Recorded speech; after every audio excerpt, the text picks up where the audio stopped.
한자 이야기, 낱말 이야기 시간입니다. 이번 시간은 교주고슬이란 사자성어를 한번 살펴보겠습니다. 네, 교주고슬 처음 접하시는 분도 계시리라 생각이 됩니다. 무슨 뜻이고 어디에서 유래한 말인가 하는 것을 한번 살펴보겠습니다. 글자가 좀 복잡하죠. 교는 아교를 얘기한다. 주는 기둥을 얘기한다. 고는 북이다. 슬은 큰 검은고를 얘기한다. 이렇게 되어 있어요.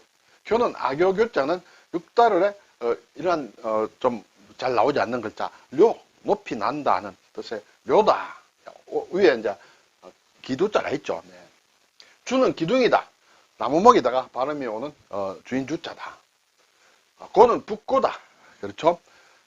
악기 이름 주자에다가 이렇게 가지 지자를 해서 악기를 이렇게 치는, 북을 치는 것과 같은 그런 것인데, 옛 글자로 보면 이렇게 되어 있어요. 근데 이것은 하나의 자기 부수, 제부수 글자예요. 뜯어서 하는 것이 아니라 이것 자체가 제부수 글자다. 슬은 큰 검은고다. 이것이 이제 쌍옥이다. 옥이 두 개 있는 옷, 쌍옥인데, 쌍옥 각에다가, 이거 쌍옥 각인데, 여기에 보면 이제 필자는 발음으로 변해서 슬이 됐다. 이렇게 되어 있어요. 이것은 말하자면 현악기, 옛날 동양의 현악기의 단면을 나타내는 모양이다. 이렇게 얘기를 하고 있습니다. 그래서 큰 검은고를 얘기한다. 국어사전을 보니 악교풀로 검은고에 기러기 발을 붙여 놓으면, 악교풀로 검은고에 기러기 발이 있는데 그걸 딱 붙여버린다. 그러면 음조를 바꿀 수 없다. 그렇죠? 그래서 고지식하여 조금 더 융통성이 없는 것을 말할 때 교주고슬을 한다. 이렇게 악기를 처음에 이렇게 음을 조율을 할 때 딱 보니까 요 지점에 기러기 발을 놓으면 소리가 딱 맞아. 정확하게 맞다.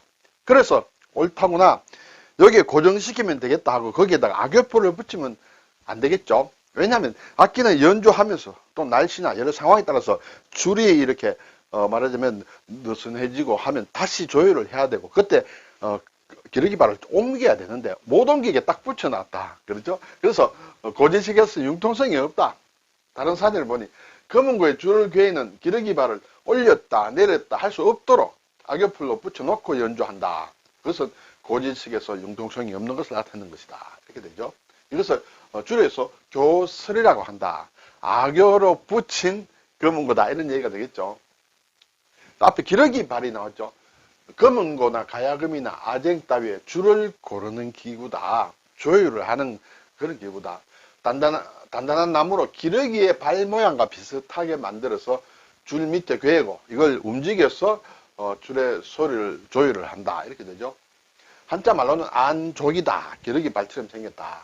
이런 거 우리가 가끔 볼 수 있습니다. 그렇죠. 이것이 안족, 기러기 발이다. 이것을 움직여서 음률을 조정한다. 네, 이것은 아쟁이 되겠습니다만, 어쨌든 동양이 현악계 대체에 이런 것이 있다. 어디서 나온 말이냐 하면 사기에 나온다. 사기에 인상녀라는 사람. 인상녀라는 사람은 우리가 몇 번 사실은 살펴보았습니다. 옥을, 그렇죠, 이렇게 완벽하게 잘 가지고 왔다 해서 완벽이란 말을 고사성에도 나오는 사람입니다. 자, 이때는 이제 전국 시대다. 전국 칠웅이 있던 시대인데, 그때 조나라도 있었고 진나라도 있었다. 조나라의 인상이가 조나라 사람인데, 조나라의 명장 조사라는 사람이 있었는데 이 사람이 죽었습니다. 죽으니까 항상 조나라를 침략하려고 노리던 나라가 있었는데 어디냐면 진나라다. 이것은 이제 진시황이 아직 집권하기 전이지만은 진나라가 침략을 해옵니다. 실제로. 그러니까 조나라에서는 이제 유명한 장군 연파라고 있었어요. 연파를 말하자면 사령관으로 내세워서 싸웁니다. 처음에 몇 번 싸우니까 진나라가 이겼습니다. 진나라가 강해요. 그러니까 연파는 이렇게 맞붙어서는 안 되겠다. 자, 우리는 성에 들어가서 지구전을 펼쳐야 된다. 왜냐하면 진나라는 멀리서 왔기 때문에 보급로도 있고 여러 가지 문제가 있어서 오래 버티면 우리가 이긴다. 이렇게 생각을 하고 있습니다. 그래서 진나라는 아무래도 이렇게 조나라 연파를 이기기가 힘들어서 연파를 이렇게 말하자면 낙마를 시키기 위해서 짜낸 것이 유언비를 이렇게 퍼뜨리는 것이에요. 연파는 방어만 해야 하니까 참 다행이야. 만약에 연파가 아니라 이 조사의 아들 조괄이 말하자면 총대장이면 우리는 참 어려웠을 건데 우리는 다 죽었어. 그렇게 유언비를 퍼뜨립니다. 그 얘기를 조나라의 왕 효성왕이 들었습니다.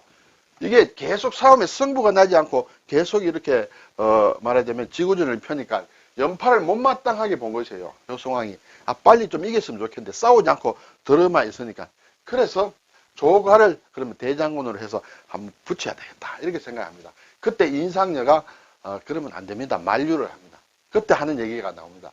이름만 믿고 조괄이 유명한 조사 장군의 아들이라 명성만 믿고 조괄을 총대장으로 임명하는 것은 그렇죠? 큰 검은고에 기러기 발을 악교로 붙여놓고 연주하는 것과 마찬가지다. 이 조괄은 임기응변에 책략을 세우지 못한다. 조괄은 말하자면 병법, 책만 보고 공부하는 사람이야.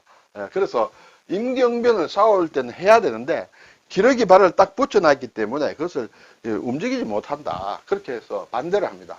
그래도 조괄을 대장군으로 세우려고 합니다. 그때 조괄의 모친이 나옵니다. 그래서 왕에게 직접 얘기합니다. 제 아들은 종이 위에서 공부만 했다. 책만 봤다. 책상에서 병수만 보았다. 그리고 또 자질이 부족하다. 그래서 자기의 남편, 죽은 조사, 조괄의 아버지도 아들에게 어떠한 자리도 안 줬다. 예. 자기 아들이 나라에 해를 주는 일을 막아달라. 그래서 임명하지 말아달라. 이렇게 합니다. 그렇지만은 결국은 조나라의 효성왕은 조괄을 총사령관으로 임명해서 실제로 진달하고 붙게 합니다. 결국은 수십만이 싸운 포로를 잡혀서 다 죽게 됩니다. 그것이 장평대전이다. BC 260년에 대패를 하고 한 30년 있다가 결국은 조나라가 멸망하게 된다. 이때 인상녀가 조나라 왕에게 한 얘기가 교주고술이다. 이렇게 되겠습니다. 자, 글자를 잠깐 볼까요? 악교교자다. 악교할 때 아자 이렇게 쓴다. 교칠이다. 예, 악교와 옷칠할 때 옷입니다. 이것은 아주 딱 건적해서 떨어지지 않는다. 아주 친한 사이에 막역한 베스트 프렌드를 교칠이라고 한다. 예, 베프다. 교착이다. 예, 딱 들러붙는다. 악교칠해서 교착해서 움직이지 않는다. 그래서 교착 상태에 빠졌다. 그렇죠? 교착어라는 게 있다. 말도, 언어도 여러 가지 종류가 있는데 교착어다, 고리버다, 굴절어다 이런 게 있는 것 같습니다. 저는 자세히는 모릅니다만 교착어는 우리나라 말이나 일본말 같은 것은 교착어다. 언어의 형태적 유형이 하나인데 실제 의미를 가진 단어 또는 어간이 있죠. 어간과 또 문법적인 기능을 가진 요소, 이것이 주로 어미라고 할 수 있을까요? 이것이 결합을 해서 문장 속에서 어떤 문법 역할이나 관계의 차이를 나타내는 언어다. 이렇게 돼 있어요. 그래서 어감과 어미가 붙어서, 그렇죠? 어미가 변하면서 어떤 역할을 한다. 그것이 교착어다. 이렇게 되죠. 어감과 어미가 딱 붙어 있다 하면 이렇게 볼 수 있을까요? 네. 또는 어떤 단어와 조사가 붙어 있다. 이렇게 되겠습니다. 자, 이 악교교자는 육달을에 높이날요라고 했습니다. 높이날요에다가 진면자를 붙이면 쓸쓸하다, 적요하다 하는 것은 적적하고 고요하다.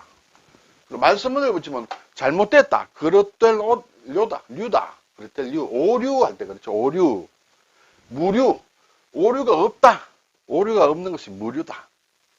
창과자를 오른쪽에 붙이면 죽인다는 뜻이에요. 죽일 류이다. 살육을 한다, 도륙을 한다, 죽인다, 잡는다 하는 뜻이에요. 도살한다 하는 뜻, 도륙이다. 육시, 시체를 죽인다. 산 사람을 죽이는 것이 아니라 시체를 죽인다 하는 것은 부관참시다. 그렇죠. 능지처참이다. 이것과 비슷하다. 육시를 당할 만하다 하는 것이 육실아리다. 아주 굉장한 욕이 된다. 쓰면 안 되겠다. 이런 생각이 듭니다. 자, 기동주자는 정신적인 지주다 할 때 이 지주를 쓴다. 나의 정신적인 지주다. 떠받치 주는 기둥이다. 그렇죠? 그리고 텐트를 세울 때 지주를 세운다 할 때 지주다. 그리고 초는 이제 초석이다. 초석, 그렇죠? 주초가 변해서 주초가 되었다. 주초는 표준말이고 주초는 비표준어다. 이렇게 돼 있어요. 예. 사주, 4개의 기둥이다. 예. 사람이 태어난 생년, 생월, 생일, 생시를 4개를 사주라고 한다. 그리고 8자를 팔자라고 한다. 사주 팔자다. 그렇죠? 네. 주인 주자에 사람인을 붙이면 살주자다. 주거한다. 주택이다. 삼수를 붙이면 물될 주다. 네, 그렇죠. 주사를 한다. 주입을 한다. 말맞자를 붙이면 머무른다. 네, 주차장이다. 또는 외국의 주재원이다. 할 때, 그렇죠. 말서문을 붙이면 글 뜻을 풀어준다 해서 주를 단다. 할 때, 주다. 북고자는 북이다. 친다. 그렇죠. 때린다. 뭐, 맥박. 또 연주한다. 악기를 연주한다는 뜻도 있다. 오늘 교주 고설에서는 고를 연주한다는 뜻이다. 쓸을 연주한다. 이런 뜻이 되죠. 고동. 맥박이 치는 것이다. 심장의 고동 소리. 심장의 고동이다. 근데 백고동이 울린다 할 때는 이것은 이 한자하고 상관없이 순우리말이다. 고동. 예. 고막이다. 고무. 북치고, 나는 북치고 너는 춤을 춰라. 뭐 이런 것이 되죠. 고치한다는 것은 북을 치고 나발을 분다. 치는 관악기 나발을 부는 것이다. 그렇죠? 자, 큰 검은고 설은 들어가는 것은 금설이다는 얘기 많이 하죠. 금은 검은고를 얘기한다. 그래서 검은고와 큰 검은고를 합쳐서 금설이라고 한다. 또는 검은고와 비파를 합쳐서도 금설이라고 한다. 우리가 금실이 좋다. 저 부분은 금실이 좋다 할 때 금설에서 온 말이죠. 이것도 써도 되고 이것도 써도 된다. 둘 다 표준어다. 이렇게 되겠죠. 금설상화, 금설지락이 있다. 옛날에 음악을 연주할 때는 금과 설 두 개가 꼭 같이 붙어서 다녔다. 붙어서 연주했다. 그래야 둘이 조화를 잘 이루어서 아름다운 소리를 냈다. 이렇게 돼 있어요. 그럴 때를 금설상화라고 한다. 이것도 역시 부부의 금슬이 좋은 것을 얘기한다. 이렇게 되죠. 그리고 소설이다. 소설바람 할 때 아주 쓸쓸하고 적적한 그런 상황을 소설이라고 한다. 소설바람 분다. 가을철에 낙엽을 떨어뜨리면서 부는 바람이다. 소설바람이다. 금설이라고 했습니다. 이 큰 것이 설이다. 굉장히 크죠. 금은 작다. 이 두 개가 항상 같이 붙어 다닌다. 이것은 남자가 연주하고 주로 이것은 여자가 연주하고 그래서 남녀를 가리키기도 한다. 부부에서. 오늘 교주고설이다. 교주고설. 한중일 다 기본적으로 같다. 근데 간체자의 교자는 그렇죠. 높이 날 요자가 이 사귈 교자로 바뀌었다. 이렇게 되죠. 교주고설, 아교, 교착 상태, 금설상화 이런 낱말을 살펴봤습니다. 감사합니다.